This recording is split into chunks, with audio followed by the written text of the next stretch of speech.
Now with the changes at the federal level, and we're playing fruit basket upset with which agencies are we dealing with. And when I talk to our contact people in the states and ask them, what's the next step? And they say, we really don't know. So, I mean, right now, our consolidated grant programs that cover most of our educational program are moving from U.S. Department of Education to Department of Labor. So who's there that knows anything about Guam? And that's just kind of a question that hangs in the air. Who's there that knows? Who's there that knows about education?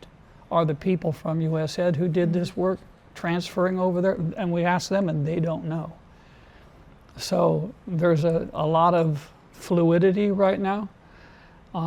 We know that the federal funding that we have identified and has been applied for and has been granted is supposedly going to be there, but we're still looking at another potential shutdown on January 20th. So we're trying to get everything that's time sensitive accomplished before then, just in case we have another experience like we did last year or earlier this year when I got on the plane and our ARP funding was all good, and I got off the plane and it was canceled. If you can kind of give us an idea of what's at stake, should you lose federal funding again, or federal funding is tied up, what is at stake? The funding that we have identified that has been granted, the clock on that is all in effect. The last big thing is to finish our art projects by the end of March. My effort is going to be try to finish and collect the money for those before then. And that's because when we had the last government shutdown, the only thing we got responding from DC was a political slogan in an auto reply on an email. We know that FBLG is also part of that slew of projects. Can we anticipate for construction to be completed anytime soon? The contractor has been telling us they can have the major part of the construction work done by the end of March, which will cycle in on the billing, because the billing our ability to draw funds goes through March 28th here.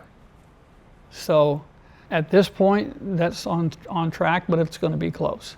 What do you hope people will remember about you as superintendent, and a message that you want to share with the GDOE community? This is what I do. This is who I am as an educator. And I could do a lot of other things, but I never have wanted to do anything else. So being true to yourself and do the work. Our folks that are working in the schools, and I don't care what their job is, they're working, leading with their heart. We need to help them do that, support them. And we do need to address the issue of budgets, but that's for another conversation. I'll have a little bit of input, and Dr. Wampat is going to have more input into it as she goes forward, and I wish her the best of luck with this.